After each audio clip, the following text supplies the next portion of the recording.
Hello বন্ধুরা, ভূতু কিচেনে সবাইকে স্বাগত। আজ চলে এসেছি আরও একটা নতুন ভিডিও নিয়ে। আজ আমরা বানাবো একদম ঘরোয়া পদ্ধতিতে দুর্গাপুজোর স্পেশাল গোবিন্দভোগ চালের বাসন্তী পোলাও। তার জন্য আমরা এখানে 500 গ্রাম গোবিন্দভোগ চাল নিয়ে নিয়েছি। আমাদের সুবিধার্থে আমরা এখানে বাটিতে মেপে নিয়েছি। এখন আমরা চালগুলিকে জল পাল্টে পাল্টে 3 থেকে 4 বার খুব ভালোভাবে ধুয়ে নেব। তার জন্য আমরা একটা বড় বাটিতে চালগুলিকে নিয়ে নিচ্ছি।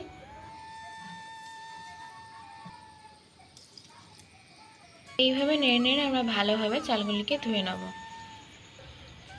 এখন আমরা চালগুলিকে ভালোভাবে ধুয়ে জল ঝরিয়ে অন্য একটি বাটিতে নিয়ে নেব।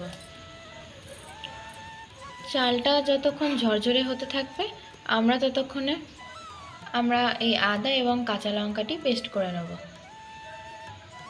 এরপর আমরা একটু ফ্রাইং প্যানে নিয়ে নেব 2 চামচ ঘি। এখন আমরা ঘিটাকে সামান্য একটু গলিয়ে নেব। ঘিটা গলিয়ে নেওয়ার পর সামান্য একটু ঠান্ডা করে নেওয়ার পর আমরা দিয়ে দেবো 1/2 চামচ হলুদ।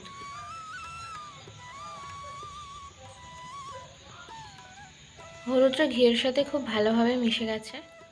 চালটা খুব ভালোভাবে ঝুরঝুরে হয়ে এসছে। এখন আমরা ঘি আর হলুদের মিশ্রণটা সরাসরি চালে দিয়ে দেবো। এরপর দিয়ে দেবো আদা এবং কাঁচা লঙ্কার পেস্ট।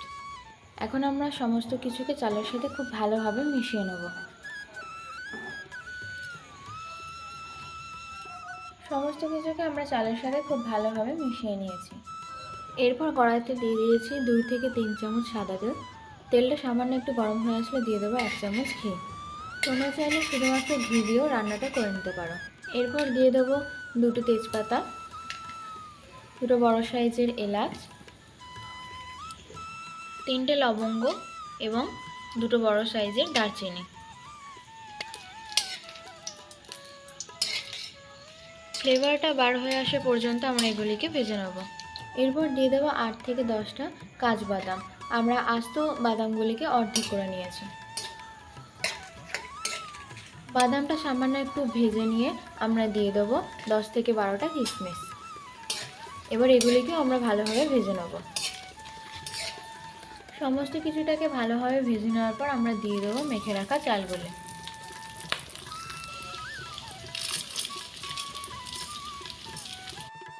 খুব হালকা আঁচে আমরা চালগুলিকে একদম ঝরঝরে হয়ে আসা পর্যন্ত ভেজে নেব।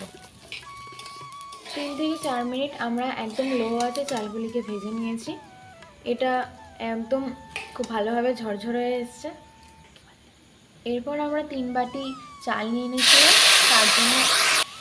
তার জন্য আমরা দিয়ে দেবো একই বাটির 6 বাটি গরম জল, অর্থাৎ 1 বাটি চালের জন্য 2 বাটি জল। এরপর দিয়ে দেবো পরিমাণ মতো লবণ, স্বাদ মতো চিনি। তোমরা চাইলে মিষ্টিটা আরও একটু বেশি দিতে পারো। আর দিয়ে দেবো কয়েকটা চিড়ে রাখা কাঁচা লঙ্কা। এখন আমরা 10 থেকে 15 মিনিট খুব হালকা আঁচে ফুটিয়ে নেব। প্রায় 10 থেকে 12 মিনিট আমরা পোলাওটাকে রান্না করে নিয়েছি। এটা ঠিক এইরকম ঝরঝরে হয়েছে। আরও 3 থেকে 4 মিনিট আমরা এটাকে ঢাকা দিয়ে রান্না করে নেব, যাতে এটা আরও ঝরঝরে হয়ে যায়। 3 থেকে 4 মিনিট ঢাকা দেওয়ার পর এখন আমরা ঢাকাটিকে তুলে নিচ্ছি। এখন আমাদের পোলাও একদম রেডি। এই যে একদম ঝরঝরে হয়ে গেছে। পোলাওটা একদম আমাদের পারফেক্ট হয়েছে। যদি জলের পরিমাণটা সঠিক রাখা হয় তো আমাদের পোলাওটাও এইরকমই পারফেক্ট হবে। 1 বাটি চালের জন্য 2 বাটি জল। আমরা পোলাওটাকে খুব সুন্দরভাবে সার্ভ করেছি। এর সুগন্ধটাও খুব ভালো ছাড়ছে। যেহেতু আমরা এখানে নিরামিষ পুজো স্পেশাল বাসন্তী পোলাও তৈরি করেছি, তাই এখানে আমরা নিরামিষ পনির এবং আলুর দম নিয়ে নিয়েছি। তোমরা চাইলে এটা চিকেন কষা কিংবা মাটন কষার সাথেও সার্ভ করতে পারো। তো আমাদের ভিডিওটা যদি পছন্দ হয় ভিডিওটাকে লাইক, কমেন্ট, শেয়ার করবে এবং এরকম আর নতুন নতুন ভিডিও পেতে চ্যানেলটিকে সাবস্ক্রাইব করবে।